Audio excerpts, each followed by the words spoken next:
Conference party का आदेश प्रमाणे आज से फॉर्म जिन जिन लोगों को कांग्रेस पार्टी से उम्मीदवारी करना है, ऐसे लोगों के लिए आज से हमारी पार्टी ऑफिस के ऊपर सुबह 11 बजे से तो 1 बजे तक के और 3 बजे से लेकर तो 7 बजे से 8 बजे तक के पार्टी के सेक्रेटरी जैनू पठान और कुछ जिम्मेदारान यहाँ पर फॉर्म के लिए बैठेंगे।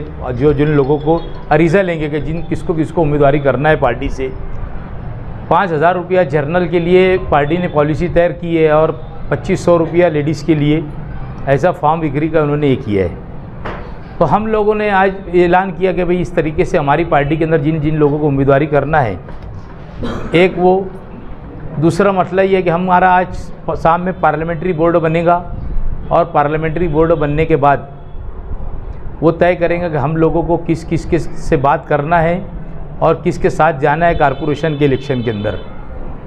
और इसकी सारी बातें यानी रिपोर्ट होने के बाद हम लोग तिलक भवन के अंदर हमारे जो अध्यक्ष हर्षवर्धन सपकाल साहब के पास ये रिपोर्ट पेश करेंगे और रिपोर्ट पेश करने के बाद वहाँ से जो हमारे को आदेश होगा पार्टी का किसके साथ हमारे को गठबंधन करना है या नहीं करना है या पूरी सीटों के ऊपर उम्मीदवारी करना है, हम लोग उसके आगे तय करेंगे कि हमको किसके साथ उम्मीदवारी करना है। इसके लिए आज हम लोगों ने ये प्रेस कॉन्फ्रेंस को बुलाया था और हम लोगों ने एक मुलाकात कुछ पत्रकार लोग से हुई थी, उसमें कहा था आज उसका भी थोड़ा सा खुलासा कर दूं। असम के इलेक्शन के अंदर जो वोटों का घोल हुआ था, आज हमको उस पर जाना नहीं है किसने किया था, क्या किया था और कैसे किया था। आज यादी जो इतनी ख़राब यादी है पूरे गांव के अंदर, इसकी हाहाकार मची है। मेरे वार्ड के अंदर एक घर के अंदर 7 वोट है, मगर उस एड्रेस के ऊपर वापस आई हुई वोट 95 वोट है। 95 वोट ऐसी वापस आई कि इन्होंने जहाँ भी वोट बढ़ाए होंगे असम्बली के अंदर, जैसे उन्होंने आयशा नगर के अंदर बढ़ाए हैं, कुछ कुसम्बर रोड के ऊपर बढ़ाए थे, कहीं कहाँ कौन से इलाके के अंदर बढ़ाए थे, तो वो एड्रेस के हिसाब से सर्वे नंबर 224 प्लाट नंबर के हिसाब से वोट वापस आ गई। एक घर नंबर 194 196 ऐसा राजा नगर की एक इसके ऊपर 60 वोट डाली गई थी। हमने कल उसको वोट को कट कराया, जबकि वो वहाँ पर रहते होते नहीं, वो किधर से वोट यहाँ पर डाली गई थी। ऐसे ही हम लोगों ने एक कंप्लेंट दिया है 200 वोट के लगभग, कोई नहीं, ना माँ है ना बाप है ना घर नंबर है, कुछ नहीं, ऐसी 200 वोट के लिए वो भी हम लोगों ने ये किया था। आज आके उसका सर्वे करेंगे और सर्वे करने के बाद उसको जो भी है उसको कैसे कट करना है उनको हमने किए। हमारा ये बोलने का मतलब ये है कि इलेक्शन कार्यकर्ता लोग का है, कोई लीडर का इलेक्शन नहीं है। छोटा मोटा आदमी उम्मीदवारी करता है, ये सोच के उम्मीदवारी करता है कि मैं इलेक्शन जीतूं, मगर कुछ बेईमान लोग बेईमानी की तरह इलेक्शन लड़कर बेईमान लोग जीत जाते और जो बेचारा छोटा मोटा कार्यकर्ता रहता वो चुन कर नहीं आता। तो हमारी ये बोलने का मकसद खास ये कि भाई ये इलेक्शन साफ और शफाफ होना चाहिए, यानी किसी भी पार्टी को हमको टारगेट नहीं करना है। इलेक्शन सभी लोगों से मैं गुजारिश करूँगा कि जो इलेक्शन लड़ने वाले वो यादी के ऊपर ध्यान दे। अगर किधर किसी ने वोट डाला है तो उसको वोट को अपने अपने वार्डों की जो वोट है, बाउंड्री के अंदर की जो वोट है उसको रहने दीजिए, बाउंड्री के बाहर की वोट है तो उसको निकाल दीजिए। ऐसे ही साजिश कुछ अभी चल रही थी 800 वोट डालने की मेरे वार्ड के अंदर, तो मेरे को जैसी मालूम पड़ा मैंने जाकर उसकी पहले कंप्लेंट दिया कि बाउंड्री के बाहर की अगर एक भी वोट आएंगी तो बराबर बात नहीं है, और वोट आप तो इधर लाने का सवाल ही नहीं आया। जो वोट इधर अगर बड़ी है तो ये दूसरे वार्डों की वोट है, इसको ख़त्म करना चाहिए। हम ये इसके अंदर ये थे, तो ये सारी चीज़ को लेकर आज हमने प्रेस कॉन्फ्रेंस लिया था। यही हमारा मकसद है प्रेस कॉन्फ्रेंस का। आने वाले इलेक्शन के अंदर मैं समझता हूँ कि ऐसा लग रहा था कि 16-17 तारीख को आचार संहिता लग जाएगी, मगर आज की रिपोर्ट के अंदर है कि अंतिम यादी की तारीख 27 दे दी है। तो उसके लिए लगता है कि जनवरी तो गवर्नमेंट ने बोली है, हो सकता है फरवरी का पहला हफ्ता भी चले जाए। आचार संहिता को लगने के हिसाब से अगर लगती तो 35 दिन का कम से कम अगर टाइम देना रहेगा तो टाइम लिमिट नहीं बैठती उसके अंदर, तो वो फरवरी का ही पहला हफ्ता जाता है इलेक्शन के अंदर। बहरहाल चलो कोई भी वक्त मिला है, शहर के अंदर कुछ लोगों को कामकाज करने का मौका मिल जाए और कामकाज जो रुके हैं सभी के अगर हो जाए तो और भी शहर के लिए भलाई है। सर आपने कहा कि असम्बली में कुछ वोटें इधर उधर बढ़ाई गई, तो वो कौन लोग थे जो बढ़ाए, और जो आपके वार्ड में 8 और बढ़ाए तो वो कौन लोग हैं जो ऐसी हरकतें करते? देखो मैंने क्या बोला, आपको किसी के बारे में बोलना नहीं है। हम लोग यही चाहते कि जहाँ की वोट है ना वही चले जाए। वोट ये जो आई है ना, एक घर में 95 5-7 लोग हैं घर के ऊपर और 95 वोट आई है वापिस, यानी जहाँ भी बढ़ गई आई होगी ना। अभी आपके कैसा है, आपने अगर दिमाग लगाए तो अपन सोचेंगे अरे किसने करा, तो समझ में आया था किसने करा था। हमको किसी के बारे में बोलना नहीं है। इसको इलेक्शन को साफ और शफाफ होना चाहिए और मैं तो समझता हूँ कि ये अगर एक नीति किसी की अगर होगी कि एजाज बेग के वार्ड के अंदर 150-200 वोट डाल के, इससे मुझे फ़र्क कोई पड़ता उड़ता नहीं। आप लोगों ने मेरी लीड को देखा है कि मैं किस लीड से चुन के आता, और अल्हम्दुलिल्लाह अल्लाह का एहसान है कि ये 5वें टर्म में तो मैंने जितना काम करा, उसके बाद आप लोग गवाह शहर के अंदर पत्रकार लोग देख रहे हैं कि मैंने वार्ड के अलावा अदर वार्ड में भी काम किया। आप भी इलेक्शन लड़ने वाले हैं? जी, आप भी इलेक्शन लड़ने? फिर मैं तो बोला ना आखिरी इलेक्शन में लड़ने वाला हूँ इलेक्शन। अभी आपने कहा कि ये कार्यकर्ताओं का इलेक्शन है। तो मैं तो कार्यकर्ता है ना, मैं थोड़ी ये, मैं तो बोला कार्यकर्ता तो पार्टी का कार्यकर्ता ही है ना मैं तो। ऐसा वही लड़े तो मुझे लगा शायद लीडर हो गए ऐसा। आसिफ साहब कबूल नहीं करते एजाज बेग लीडर होऊंगा ऐसा, इसके लिए मैं कार्यकर्ता ही बोलता अपने आप को। एक साथ आप गठबंधन किससे बात चल रही है आप? गठबंधन आज पार्लियामेंट्री बोर्ड बनेगा, हम सभी पार्टियों से ये बात करेंगे गठबंधन का किससे करना रहेगा। हमारा जिससे बात हो जाएंगी, हम लोग कोई किसी के बंधे नहीं है, और उसका पूरा रिकॉर्ड ऊपर लेके भेजेंगे। ये रिपोर्ट जाने के बाद वो लोग हमको जैसे बताएंगे उस तरीके से हम लोग आगे सबसे बढ़ेंगे। तो मतलब इस्लाम पार्टी से ही बात- समाजवादी या इस्लाम पार्टी की उनसे से ही बात करेंगे आप? हाँ, इस्लाम पार्टी और समाजवादी से भी बात करेंगे? अब ये पार्लियामेंट्री बोर्ड तय करेंगे आज हमारा बनने के बाद कि किस किस से बात करेंगे, और नहीं अगर हमारी किसी से बात हुई तो हम तो पार्टी कांग्रेस पार्टी है, हर सीट के ऊपर हम इलेक्शन लड़ेंगे। क्या कांग्रेस पार्टी MIM से गठबंधन कर लेगी? ऊपर के लोग परमिशन देंगे MIM से गठबंधन करने की? मैं आपको यही बोला कि भाई यहाँ की तमाम रिपोर्ट जो है हम ऊपर पेश करेंगे, और रिपोर्ट जाने के बाद हमारे को जिस तरीके से ऊपर से गाइडलाइन आएंगी, वो गाइडलाइन के हिसाब से हम लोग इलेक्शन की तैयारी करेंगे। आगामी सतह पे जिस तरह से माहौल नजर आ रहा है, ऐसा लग रहा है कि आप मुफ्ती इस्माइल के ज़्यादा करीब जा रहे हैं, तो क्या कहें?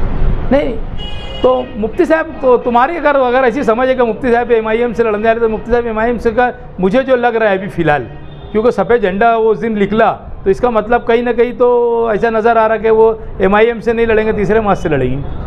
तीसरे मार्च से गठबंधन करेंगे। MLA MIM के, तुम बात पार्टी की कर रहे, MLA की नहीं कर रहे।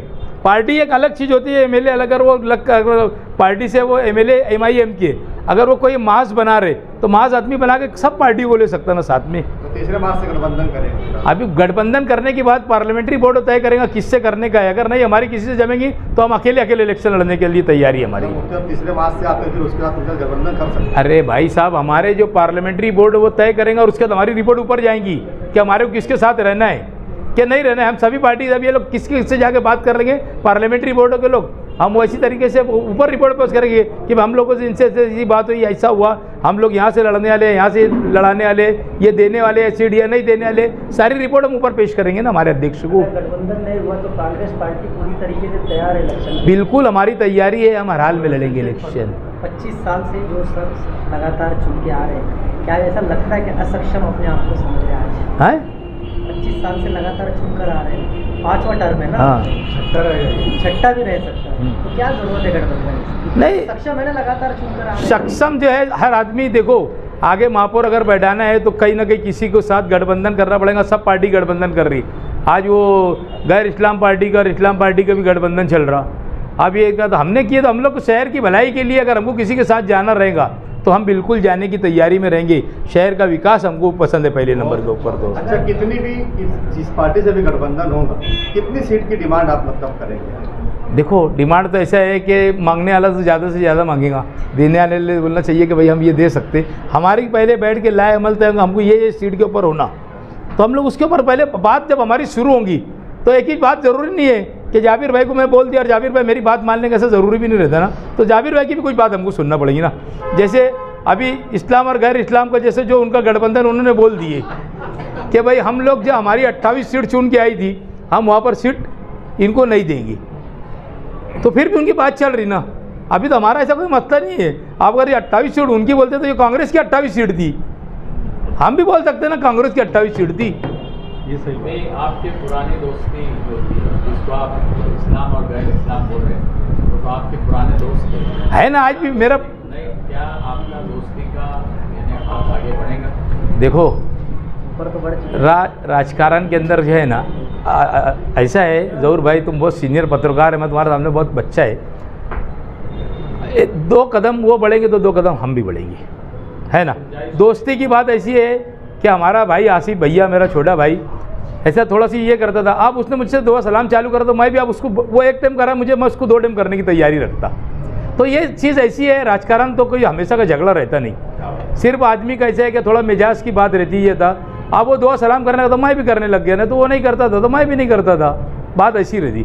तो कोई इख्तिलाफ नहीं है किसी के बीच में, सियासी इख्तिलाफ है। और राजकारण को तो ऐसा है कि लीडर दिमाग पर ले लेता, कार्यकर्ता लोगों को नहीं बोलता इधर मत जाओ उधर मत जाओ, लीडर सबके पास जाएगा, लीडर सबसे बात करेगा, कार्यकर्ता बुरे रहते। तो अपनों को ये नहीं है। कभी कभी ऐसा रहता है तुम्हारे दिल मिले हुए सब कुछ है, लेकिन थोड़ा सा जबान पे काबू उधर से या इधर से दोनों तरफ से हो गया तो ये झगड़े होंगे नहीं, ऐसा लगता नहीं आपको? नहीं, ये झगड़े का देखो भाई मेरे को एक ही बात बोलना है, फिर अगर ये बात बोलेंगे ना तो मैं इसको तो साफ कर दे रहा। आप लोग देख रहे होंगे मैं 2, 4, 5, 6 महीने से ना सिर्फ मैं काम में लगा था। मैं यानी ये फील्ड हो, ये बयानबाजी की फील्ड हो, ये सब कर नहीं रहा था कि जितने अपन ने काम लाए थे भाई काम करो, अपना वो मकसद नहीं था। बहरहाल वो कैसा है कि नहीं होने वाली बात हो गई, ना मेरे दिल दिमाग में था ना उनके दिल दिमाग में था, और ऐसा हो गया। और ना मैंने किया, मैंने तो एक बात फिर तुमको प्रेस में बोला था, मैंने किसी को आते भी देखा नहीं झगड़े के टाइम और जाते भी देखा नहीं। तो अपना ही मकसद नहीं है। वो कल भी हमारे भाई थे दोनों, मुस्तकीम भी और आसिफ भी और आज भी और आगे भी रहेंगे। झगड़ा हम लोग को, झगड़ा हमेशा कोई चीज़ में देखो, कोई भी चीज़ है ना ख़त्म करने की चीज़ रहती है, झगड़ा हमेशा ज़िंदगी भर नहीं रहता किसी का भी। तो इसको ख़त्म करने की चीज़ रहती है और इसको ख़त्म करने की राह पर रहेंगे अपन कि भाई हम लोगों को ये कोई चीज़ का इख्तिलाफ ना रहे, सियासी इख्तिलाफ अलग है। सफेद झंडे की बात बोलकर एक नई बहस शहर में आप छेड़ रहे हैं। हाँ, कि जिस पार्टी के एमएलए है वो उस पार्टी से नहीं, तीसरे मास से सफेद झंडा मतलब उन्होंने लेकर निकले। लग रहा देखो उस दिन जो जिनका उनका बग्गी के ऊपर इस्तेकबाल हुआ तो कुछ लोगों ने सफ़ेद झंडा लाए, तो इसका मतलब कहीं ना कहीं ऐसा लगता है ना, राजकारण के अंदर तो ऐसा है कि सोच समझ के आदमी ये करता है ये क्यों आया। जैसे आज पार्टी का जो है मसला ऐसा है कि उनको लोगों को ये करने गए, जैसे MIM के है तो उनका हरा झंडा है, तो भी सफ़ेद झंडा आया तो इसके से लगता ना कि भाई इलेक्शन के एंड पीरियड के ऊपर निकला तो कुछ ना कुछ तो बात है। रिटर्न हो सकता है तीसरा मास। स्पीकर साहब, अगर गठबंधन हो के आप किसी भी के साथ गठबंधन करें और जो भी सीट चुन जाए, तो क्या मेयर के लिए नदी के उस पार लोगों को जरूरत पड़ेगी, तो उधर से करेंगे कि या नदी के उस पार वालों से जरूरत? देखो एक बात मैं आप लोगों को बोलता, दोगली पॉलिसी दोगली बात करने का अगर मैं तुमको बोलूँ तो शहर देखता, तुम लेकर उसमें कैद कर लेते कैमरे में, शहर देखता। आज तक के मालेगांव की तारीख है कि हम हमारे बिरादर वतन के लोगों को लेकर ही हमने एक पार्टी के अंदर महापौर बनाया। कोई ये नहीं बोलता, ये सिर्फ एक बोलने की भाषा है कि हम लोग इसको नहीं लेंगे, हम लोग उसको नहीं करेंगे और शिवसेना को नहीं लेंगे, बीजेपी को नहीं लेंगे। जब भी मालेगांव के अंदर मेयर बना है, मालेगांव की तारीख उठा के देख लो कि शिवसेना और बीजेपी के बगैर महापौर मालेगांव का नहीं बना। तो ऐसा भी तो हो सकता है कि नदी के इस पार की ही पार्टी अगर मिल के अगर कभी मेयर बनाए तो बहुत अच्छी बात है। अल्लाह ताला दोनों सभी लोगों को ये समझ दे कि जो हो गया इलेक्शन खत्म होने के बाद अगर समझ दिया, और इससे अच्छी बात क्या हो सकती, वेलकम। मैं तो इसका इस्तेकबाल करूँगा आपकी बात का, और आप लीड लेंगे तो बहुत अच्छा है इसके अंदर तो।